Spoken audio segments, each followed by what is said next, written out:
Welcome back, everybody. We are going to read out of Genesis chapter 11 in this video, maybe chapter 12 if we have time, probably not, because we're going to dive a little bit deep into Genesis chapter 11. One of my theology classes was diving into the Old Testament. Specifically, I learned about the Tower of Babel. So y'all about to learn something new in this video. So y'all gonna want to stick around. Okay, let's get into it. Genesis chapter 11, the Tower of Babel.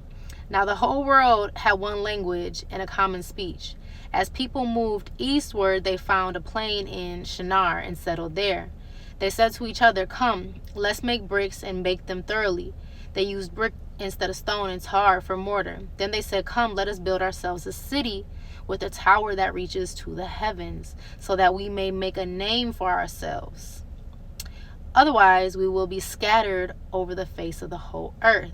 But the Lord came down to see the city and the tower the people were building. The Lord said, "If as one people speaking the same language they have begun to do this, then nothing they plan to do will be impossible for them. Come, let us go down and confuse their language so they will not understand each other." So the Lord scattered them from there over all the earth, and they stopped building the city. That is why it's called Babel, because there the Lord confused their language, the language of the whole earth, of the whole world. From there the Lord scattered them over the face of the whole earth.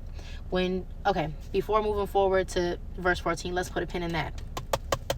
Okay, now it did not take long after the time of the flood for the people to defy God. Specifically, there was a man named Nimrod, if I'm not mistaken. He was a descendant of Noah, okay? And he came from a descendant of Ham, specifically. Y'all remember Ham? He was one of Noah's sons. Cursed Ham, well, Ham's descendants, because Ham did that weird stuff to his dad Noah when Noah was sleeping in the tent. Okay, so now, boom, here's Nimrod. He's a hunter of men and animals.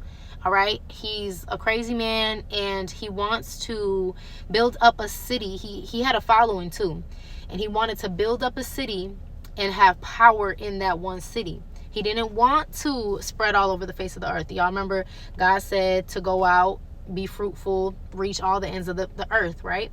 He didn't want that. He wanted to build one city and be powerful in this one city. And this tower that they're talking about, they wanted to build a tower to be able to worship gods on, the moon, the stars, and all these. They fashioned idols, and this was like the beginning, the true beginning of idolatry. And so God didn't want for that to happen. He didn't want for them to really take themselves out. So he confused the language of the people. So everybody who was building stuff, they could no longer understand each other, frustrated with each other because they don't know what they're saying. So it all had to come to an end. And that's how the Tower of Babel, it didn't keep on getting built. But even furthermore, so this is the part that I thought was really cool. When they no longer were able to understand each other's language, they couldn't live amongst each other anymore. There was no peace. So they had to spread out. And the people who were the strongest, they remained in the Middle East. And everybody who was weakest had to keep getting pushed out. They would find a space, they would settle it, they would settle there, and then another stronger group would come, and whoever was strongest, they would stay there. And then whoever was weakest just kept getting pushed out. And so that's where we hear the term cavemen. And it wasn't actually that they were stupid or, how they portray cavemen to be. It's just that when you are living nomadic and you're away from civilization, you don't have the same, mind as the people that are in civilization. So that's where that term caveman came from. And because of the ice age, the masses were still together, so they could travel further and further. And so hold on I'm not done yet. Okay, so biblically speaking, we only have one race, which is the human race, right? Okay, now I got so much thoughts. I get so excited. I don't know how to say everything at one time. Okay. So, as these groups kept on getting pushed out further and further, these became nations. So we are all descendants of Adam and Eve. We are all one human race. But this became the creation of different nations. This is how the different language groups is the different nations. That's how we got that. So we don't have several races. We are all one race. We just have different nations, different language groups. And as these language groups started to reproduce, they would intermarry, right? They would stick to each other because they didn't have any other type of language group with them. They didn't understand each other, so they only had whoever was in their group. So they had to intermarry and reproduce within, that way. So they started to look a certain way. So the characteristics started to become really familiar. Like,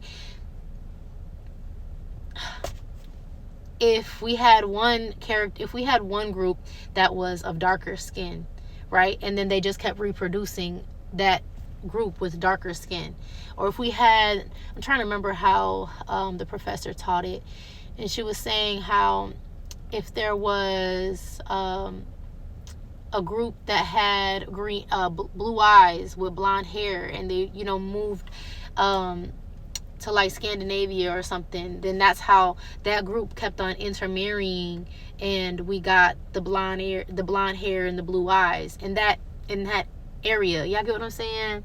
It's been over a year since I took that class, but that's what came to my mind. I remembered this when I was reading the scripture. Okay, so I just wanted to talk a little bit on that. Let's get back into scripture. Verse 10. This is the account of Shem's family line. 2 years after the flood, when Shem was 100 years old, he became the father of Arphaxadad. And after he became the father of Arphaxadad, Shem lived 500 years and had other sons and daughters. When Arphaxadad had lived 35 years, he became the father of Shelah. And after he became the father of Shelah, Arphaxadad lived 403 years and had other sons and daughters. Oh, and also too, when Nimrod and them, his folks, were doing all of that, defying God, building the Tower of Babel, they knew about God because Noah was still alive. Noah lived a couple hundred years still after the flood. So it wasn't like how we think now, how stuff, is it a myth, is it a story? No, he knew for sure. He knew about the one and only true living God. He knew what happened to Noah, and he still decided to go against God. I just wanted to say that.